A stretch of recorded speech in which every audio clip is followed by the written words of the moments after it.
Millions of Iranians again go to the polls, this time to choose a new president. That's as Iran faces crises at home and abroad.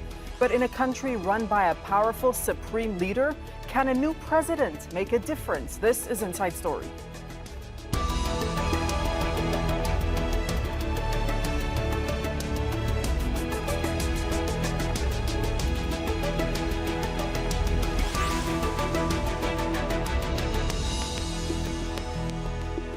Hello and welcome to the program. I'm Dareen Abughaida. Iranians have voted in an election to decide the fate of 4 candidates competing to succeed President Hassan Rouhani.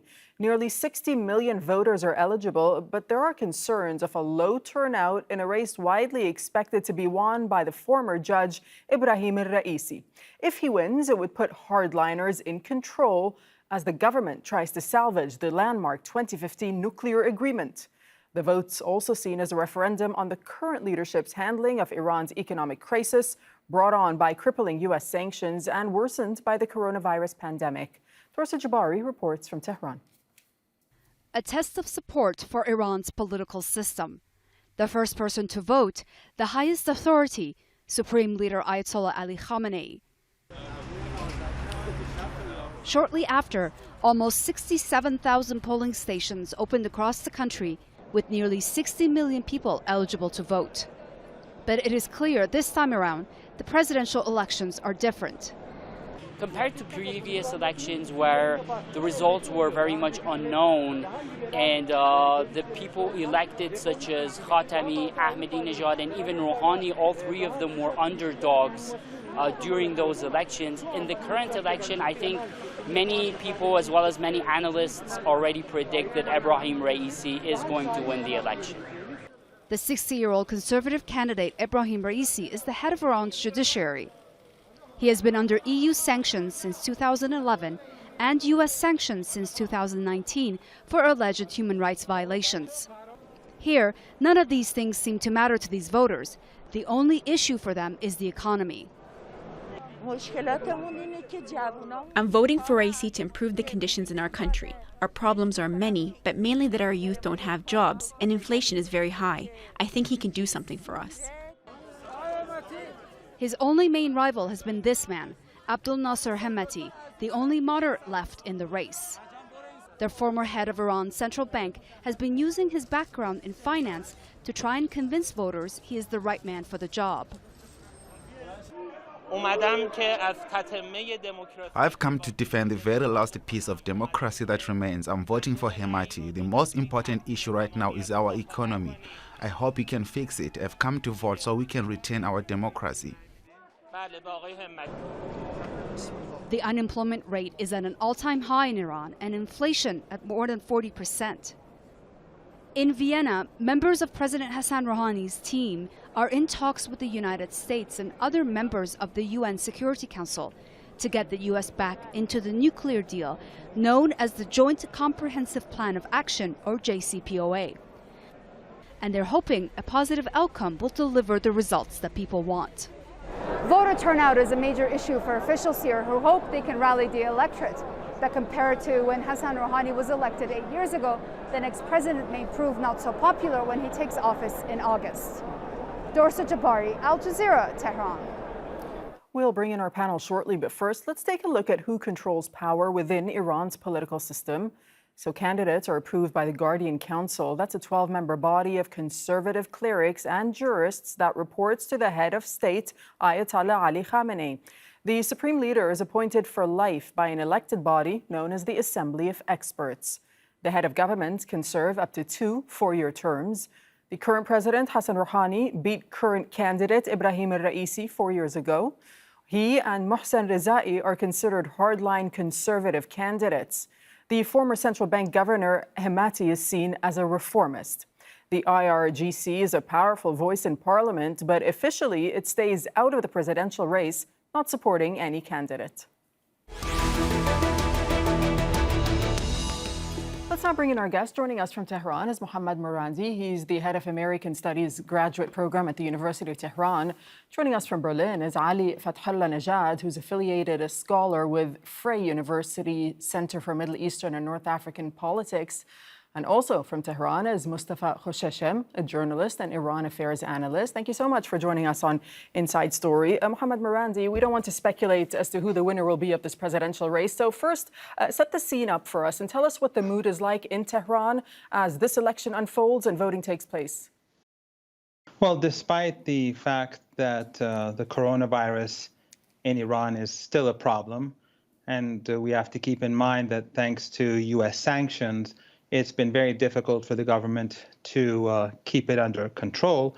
But despite that, it seems that voting across the country is pretty brisk. The turnout seems to be above 50-55%. And it would seem that the front runner, Mr. Raisi, will easily win the election. That's what polls seem to indicate. So at the moment, that's how things stand from my understanding. Mostafa Khoshchesm, how important is this election for Iran? Well, it's pretty much important because for the past 8 years, Iran, under President Rouhani, has been trying hard to resolve the problems. It's been after a conflict resolution approach and détente with the United States. And because of the U.S. hostility and continued defiance of the nuclear deal, Rouhani's only agenda failed. And now the opposition camp, the revolutionaries or the principalists who have been critical of Rouhani's total dependence on the JCPOA, they've proved to be true, and now the country's policy is being shifted towards the revolutionary camp. As my colleague Dr. Marandi said earlier, Mr. Raisi is expected to win this election easily, actually. You could feel it in the streets. Also, all the polls show that from 50 to 55% turnout that we expect today, and my experience today, what I saw today also confirms that most of them are out for Raisi. And he is going to shift the foreign policy to some extent. Also, he plans to reinvigorate Iranian economy through strengthening domestic capabilities as well as expanding ties with the regional states, especially friendly countries in the region, and also a pivot to the East policy. And he's going to reinvigorate ties with China, Latin America, Russia, and Africa. Therefore, we are going to shift to witness a shift in foreign policy and economic policies of the country. And, this is pretty well important. Okay, all important points you raised. We're going to look at the domestic policies as well as the foreign policies in just a moment. But first on that issue of turnout, Ali Fathallah Najad, turnout is critical for this election, is it not? My two guests from Tehran seem to suggest that turnout could be at 55%. There are other projections that say turnout could in fact be lower than previous elections, and they're putting turnout at perhaps 44%. Would you say that the electorate is excited about this particular election in Iran? Well, of course not. There is widespread voter apathy that has been seen in Iran during the last year's parliamentary elections, which saw the historically lowest voter turnout since the revolution. So the same is expected for today. And the figures my colleagues in Tehran said are quite opposite to what I've been hearing also from inside Iran. So there are state-affiliated news agencies who report a voter turnout of 23%. Of course, those are official figures, which have to be taken always with a grain of salt. But there is widespread disillusionment. So a low voter turnout has been very much feared by state authorities. Hence, their encouragement for people to take to the polls. But given the experiences that most Iranians did have with not only the Rouhani administration, as the former speaker, mentioned, that there is a lot of frustration with his performance because he did not deliver on the social and political promises that he had made, but there is also frustration with the other centers of power in the Islamic Republic, most notably the Supreme Leader and the IRGC. And because of this widespread disillusionment, I think this time around, there is not really a vote. Also, the Guardian Council's a decision to avoid any kind of competitive race, as we've seen over the last few years, is also adding to this kind of disillusionment.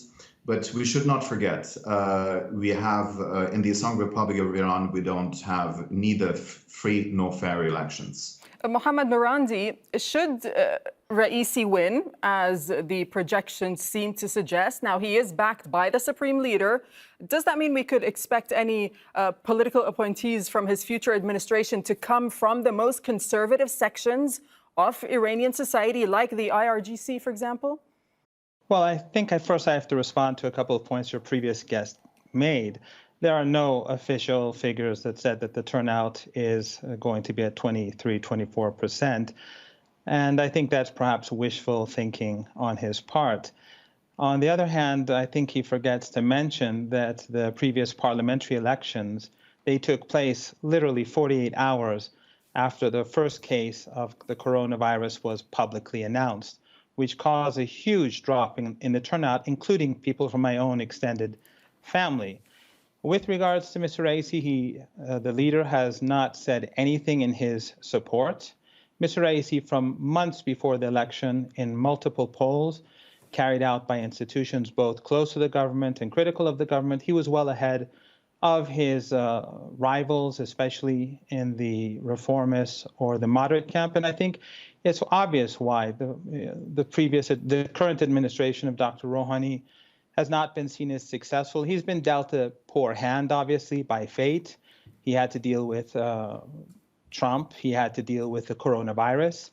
But in any case, his administration is not seen as popular, whereas Mr. Raisi, because he seems to be pursuing leftist policies, he's talking about expanding the support net for the more disenfranchised. That goes down well with people, especially in these hard times of economic difficulty and the coronavirus. And also, he's been seen as a person who's been anti-corruption oriented. Right, but so correct me if I'm wrong here, Mohammad Marandi. Once again, let me rephrase the question perhaps. Should Raisi win, then you would have the judiciary, the parliament, and the president all coming from a conservative political sphere. What does this mean for Iran and the space for any others from other political camps? Well, first of all, I think that it's obvious that Mr. Raisi is a very different politician from the Speaker of Parliament. The Speaker of Parliament, both of them are from the so-called conservative camp, whereas, of course, I have to point out that in Iran, the conservative camp is more culturally conservative, but when it comes to economics, it's more left-leaning than the reformists or the so-called moderates, which are more market-oriented. And we don't know who is going to be the head of the judiciary, so it's not as if it's one monolithic entity. But the fact is that 8 years of, just like in the past when Mr. Rafsanjani was president, the election of President Khatami was a reaction to his liberal economic policies. Then I think Mr. Ahmadinejad, his election was a reaction to Mr. Khatami's liberal economic policies. And now Mr. Rouhani, he was elected based upon a reaction towards Mr. Ahmadinejad's policies. And now Raisi, the reason why Mr. Raisi has become so popular partially is because the reformist moderate camp has not performed well in government. So it's not really his fault that the United States does not lift the sanctions and that the government is not doing well. Mostafa Khoshchesm, there are reports also that Raisi is perhaps tipped to succeed the supreme leader, who of course now is 82 years old. The president is the only second most powerful man. The supreme leader is the most powerful, as we know. Is there a question regarding succession here? And is the supreme leader looking at Raisi as that man and perhaps wants him in the presidential position to see how he will do? No, based on the Constitution, the Assembly of Experts is responsible for picking up a leader of the country. And the Iranian supreme leader has been telling these experts, Assembly of Experts, that they need to have 5 nominees all the time to replace him anytime anything happens to him. He's been telling them this for the past 1 or 2 decades. So there are always options, and it depends on that day that the country needs a new leader. But let me correct something in here. About my colleague from Germany said 23%. Well, according to the Interior Ministry, the ballot papers that they have used before 3 o'clock p.m. has been over 23%.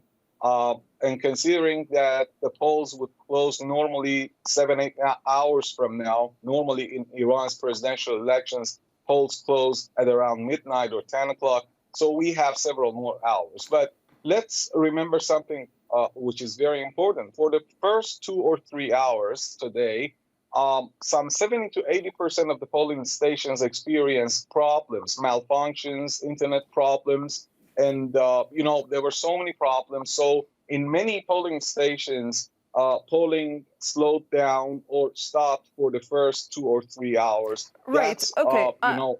Okay. Understood. Understood. I mean, I'd rather not talk about the turnout right now because until we wait for the official figures. But your point is taken.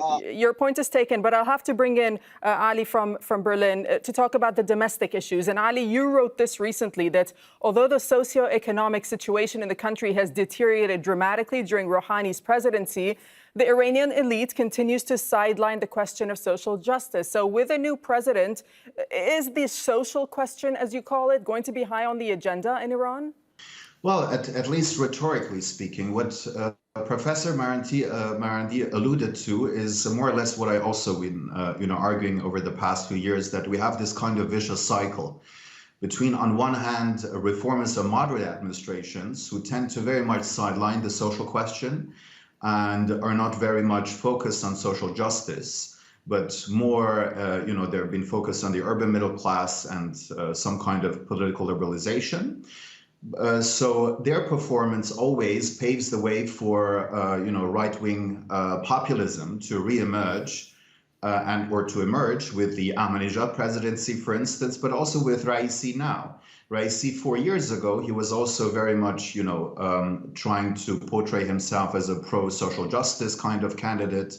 He was talking about the immense number of slum dwellers in Iran, about 16 million, during the televised debates with President Rouhani. And this time around, he has also been, saying a lot of actually what I would call not leftist politics, but those are economic populist proposals. So whether he will deliver on any of that, I would very much doubt, because, on paper, he has the privilege to have access to the political economic power centers of the Islamic Republic. So theoretically, he could actually alleviate some of those socioeconomic grievances of the Iranian people by offering a fairer distribution of the wealth that is quite monopolized in their own hands. But whether this gonna be the case remains to be seen. So I'm not very optimistic about the ability or the willingness of a new administration in tandem with other centers of power to really bring about a markedly amelioration of the socioeconomic problems that the country faces. After all, it's a considerable portion of the population lives in poverty or around the poverty line. We can also see as I said, a dramatic increase of poverty within the middle class. Okay, let's bring in Mohammad Marandi. This is going to remain a problem for the hardliners as well. Let's bring in Mohammad Marandi. It is the economy, is it not, that is one of the most pressing issues for Iranians right now? Yes, but I think we also have to remember that Iran is under maximum pressure sanctions. Biden is continuing with Trump's sanctions, and he's targeting women and children. And I think that if in Germany, the country, of course, that gave Saddam Hussein chemical weapons to use against Iran, in Germany, if the central bank was sanctioned by the United States, you'd see an economic crisis in that day within 24 hours. So Iran, under the most severe economic sanctions and with the coronavirus, which the U.S. through its sanctions has weaponized, they've weaponized the virus against Iranians by preventing Iran from importing masks and by preventing them from importing test kits as well as vaccines and the equipment to make their own vaccines. The United States has effectively weaponized it. But despite that, the slums that I have seen in outside of Paris, you will not see in Tehran. So the government, the administration in Iran, despite these severe sanctions, is facing great difficulty, but it has been able to keep the country afloat. But in my opinion, the problem with this current administration, despite the fact that, as I said earlier, it has been given a poor hand by fate, but liberal economics do not work. They're not working. They're not working in the West, and I don't think they're going to work in Iran. Mr. Raisi, I think his objective, it's not populist. He wants to reform the system in a way in which it works better for the more disenfranchised. And I don't see how that could be necessarily called populist. But we have to keep in mind that the United States and Europe are also suffering greatly at the hands of the global economic crisis. The only difference is that we have BBC Persian, VOA Persian, Deutsche Welle Persian, tons of TV channels funded by the West or the Saudis. For the sake of time, let me just jump in there. Iranians. Let me just jump in there. Mostafa Khoshchesm, on the subject of the Iranian nuclear deal, I mean, these elections coincide with the latest round of talks taking place in Vienna, as you know. Do you expect any significant change to Tehran's policy when it comes to the JCPOA? Yes, definitely. If the United States and its West arrive at a deal with Iran under President Rouhani, then it would be respected by the next government. But if not, then they would have a tough job ahead. This doesn't mean that negotiations would not continue. As a matter of fact, Iran's top nuclear negotiator and deputy foreign minister, Saad Abbas Araghchi, yesterday praised Raisi for his realistic, quote-unquote, pragmatic and realistic policies, foreign policy strategy. But the tactics he hasn't elaborated much on his because foreign policy strategy, though, has he? In the first two presidential debates, when he was addressing his supporters? I've seen the strategy for the nuclear deal and foreign policy of the revolutionary camp. It's based on, while for Rouhani, it was just negotiations with the United States and the West. For Raisi and other revolutionaries, it comes in very much more complicated form. Negotiation is also an instrument, but not as important as it is for President Rouhani. At the same time, they would go for reinvigorating the Iranian economy and expanding ties with the regional states as well as the world countries outside the Western Bloc that are willing to work with Iran and expand cooperation on equal footing in order to lower the impacts of the sanctions and diffuse the sanctions at the same time that they negotiate with the West. Also, they would try to increase the leverages against the United States, not only in the area of the civilian nuclear technology or the military technology, but also Iran has a wide range of options. So altogether, let me just bring in Ali for a final word. I appreciate that. Thank you so much. Ali, final 30 seconds to you. What do you think will happen with the JCPOA going forward in this new government and the Western powers as well as the U.S.? Well, I mean, first of all, the presidency is not the center of power in the Islamic Republic. It has never been the case. It's a supreme leader and its so-called office, which is a quasi-parallel government, plus the IRGC, which has also a lot of power and influence. So those are the main centers. So this is a part of the voter apathy by Iranians who do not believe that any kind of president, be it moderate or moderate or hardline, can really bring about real change. So nothing dramatic is going to change. Iran's foreign policy, regional policies on the nuclear issue are decided by the aforementioned centers of power, plus the Supreme National Security Council. So there is not much change to be expected with a change of presidency in Iran. And the call's going to be, the shot's going to be called, still by the supreme leader and the IRGC top commanders. Right. And let me say a last word on this. There is a tendency, which is very much exemplified by Dr. Marandi, to always externalize problems. Of course, the US crippling sanctions have had a dramatic effect also on the Iranian population. There is no doubt about that. But when it comes to violence and other problems and shortcomings, I would really appreciate some also comments from them, which are critical also of the domestic situation. I'm afraid we'll have to leave it there. Thank you so much to my guests, Mohammad Marandi, Ali Fathallah Najad, and Mostafa Khoshchesm. Thanks for joining us. Thank you for watching. You can see the program again anytime by visiting our website, aljazeera.com. For further discussion, you can go to our Facebook page. That's facebook.com/AJ Inside Story. You can also join the conversation on Twitter. Our handle is AJ Inside Story. From myself and the whole team here in Doha, thanks for watching. Bye-bye for now.